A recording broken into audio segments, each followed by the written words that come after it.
beautiful souls, and welcome to Magic and the Mind podcast, where spirituality and psychology intersect. I hope you all had a restful and joyful holiday season. I know I did, and I am ready to jump back into things, renewed, refreshed, and yes, that means I'm going to attempt to go back to posting a new podcast every week, not just bi-weekly. I can't promise that that's a realistic goal, but I'm going to try. Today, we're talking about the ancient Roman holiday Saturnalia and how it relates to modern celebrations of Christmas. This should be a fun and informative episode, so get comfy and let's learn about the ancient origins of Christmas. So, Christmas officially began in 354 CE. Thereabouts. But what came before that? Well, there's Saturnalia. Saturnalia is a Roman holiday to honor Saturn, and it was considered the most popular Roman holiday. Like most ancient holidays, it was aligned with farming and agriculture traditions in midwinter and the winter solstice, when the days began getting longer. And so a little background, Saturn is the Roman god of agriculture and time. So Saturnalia started as a single day festival and ended up growing to a week-long festival starting December 17th and spanning until the 25th of December. So this is kind of where those 12 days of Christmas things kind of began. It's also interesting that the 17th of December, the starting date for Saturnalia, was the first day of Capricorn season, which is ruled by the planet Saturn. Interesting little thing. And Saturnalia was an adaptation of the Greek holiday Chronia to honor Cronus, the Greek counterpart to Saturn. But Chronia took place in midsummer rather than in winter. And another thing to note is that the Temple of Saturn was constructed in the 4th century AD, and this became the epicenter of celebration for Saturnalia. So how was Saturnalia celebrated? First of all school, work, and the courts, basically everybody, stopped, suspended activities. In the Temple of Saturn, on the first day of Saturnalia, a young pig was sacrificed, kind of par for the course back then.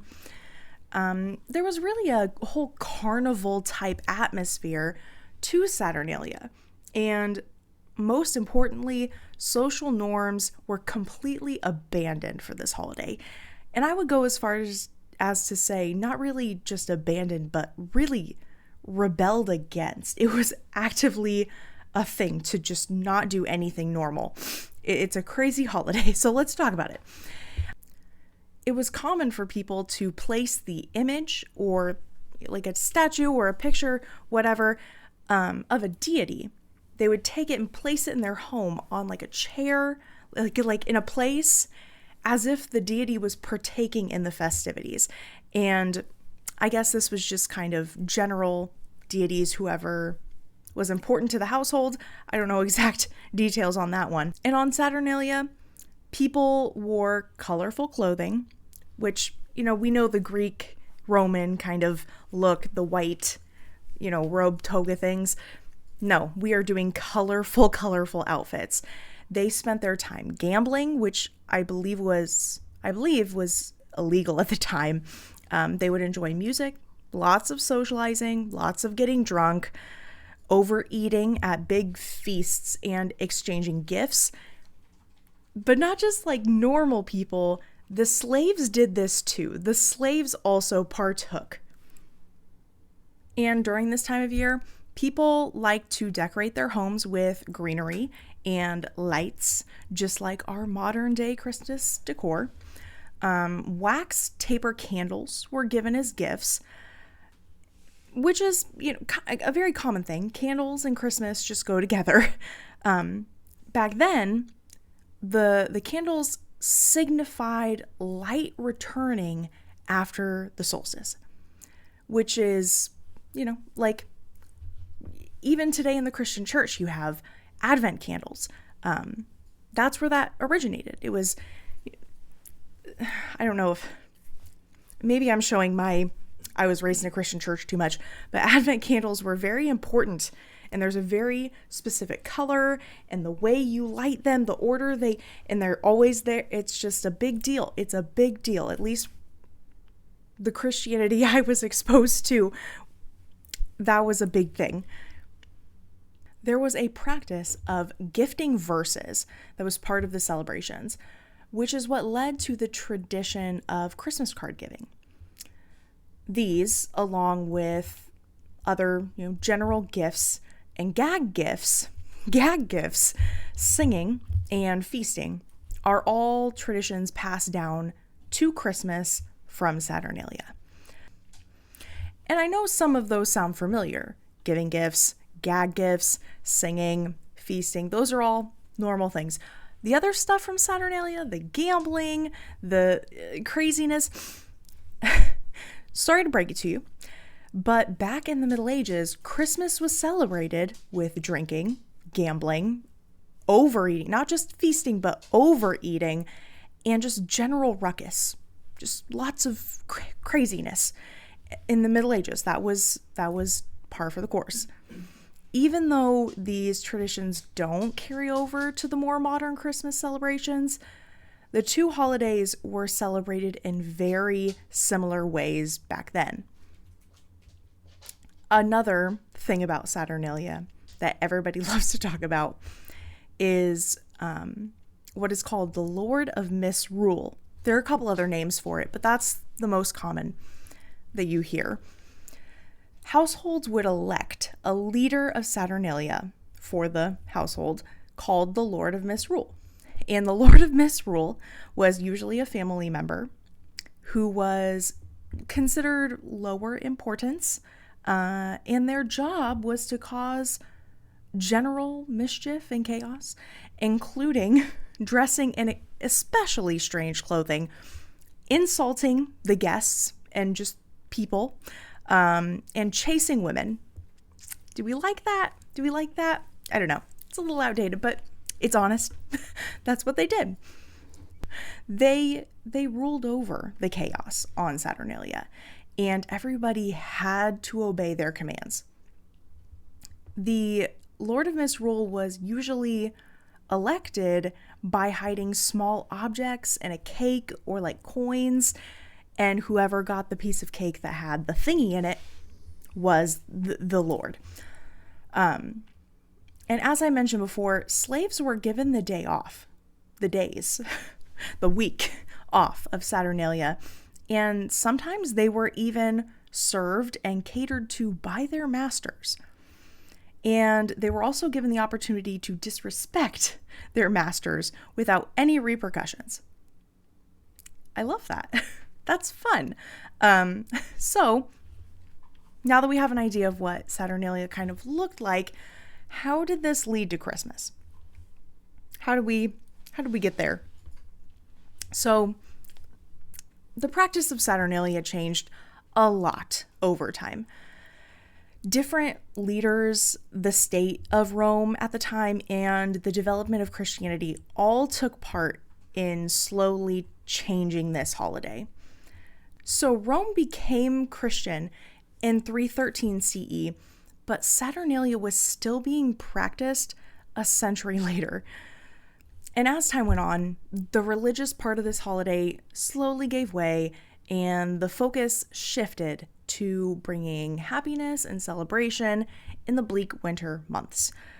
Rome was used to their beliefs and traditions being very flexible. It was very common for practices to come from or align with Greek traditions. If you know anything about the pantheons of, the Greek and the Roman, they're very similar.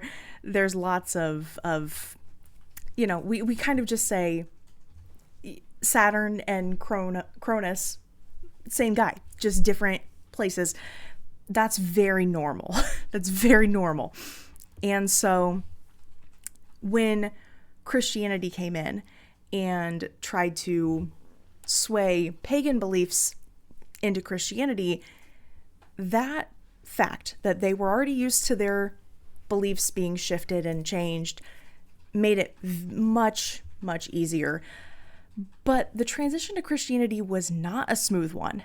It was more of a good number of traditions and beliefs and practices from paganism all kind of smushed together and conglomerated into a new holiday with a different name but the same look. And to get a little, Bible-y, the connection between midwinter and the birth of Jesus was not even a thing until the 2nd century CE, and the first celebration of Jesus' birth is thought to be around 350, 354-ish CE. Fun fact, in Rome, it was common to celebrate birthdays, but Jews and Christians did not celebrate birthdays at that time. Christian writers just before 300 AD were actually, they ridiculed pagans for celebrating birthdays. I've read some quotes. It was crazy stuff. They were just crazy to us because it's so common. They thought it was a sinful practice and it was outrageous and silly, whatever. And what the Bible has to say about that, in Ecclesiastes, a book of the Bible, it mentions the day of death of a person was far more important than the day of their birth, especially martyrs whose deaths were seen as very important. So another good point to make is the Bible gives absolutely no specific date for Jesus' birth. But due to the reference of shepherds and sheep in the story and other things that they have analyzed over time, it's thought that Jesus was probably born in the spring. So why December 25th? Why was that the day? And honestly, we don't have a clear answer. Not everybody agrees. It may come from the Roman holiday of the day of the birth of the unconquered sun. And this was a holiday celebrated by the cult of the sun. This holiday was more religious in nature than Saturnalia. And the reason that, there's some reasons, but one of the reasons it's thought that maybe the date kind of aligned because of that is because the first Christian emperor, Constantine, was brought up in the cult of the sun. He was raised in the cult of the sun. So it's possible that the date of Christmas was a replacement for the very important holiday, the day of the birth of the unconquered sun, rather than Saturnalia, because of the background of Constantine. Since he was the one changing the dates and making the rules, it fit with his personal interests. That's one reason, one possible conclusion. Another possible reason could have been because in the Julian calendar, December 25th was the day of the winter solstice, which has just always been an important day agriculturally, but pagans in general, all about that winter solstice. A very common belief is that the placement of Christianity may have been chosen to coincide with Saturnalia to encourage an easier transitions for pagans of the time, to help them not have to give up their favorite, most popular holiday. They could just call it something else and pretend it wasn't about Saturn. Pretend it wasn't about their gods. It was about Jesus. Whatever the reason, December 25th is a convenient time for Christmas to be held. And over time, it slowly morphed into Christmas and Christianity and took over Rome and much of the rest of the world. And even though it is now seen as a Christian holiday only, there are many traditions that have carried on from pagan origins, albeit a toned down version of the original celebrations, but still reminiscent of Saturnalia.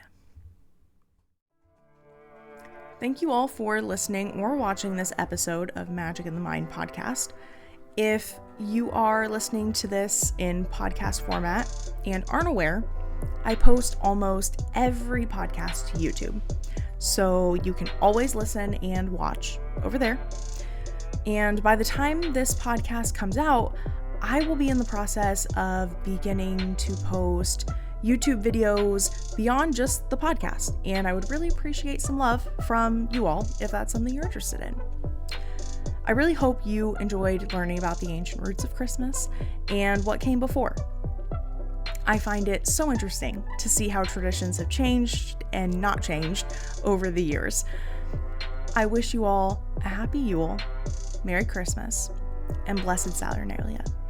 Remember to be well, be kind, and may your curiosity for this world never fade.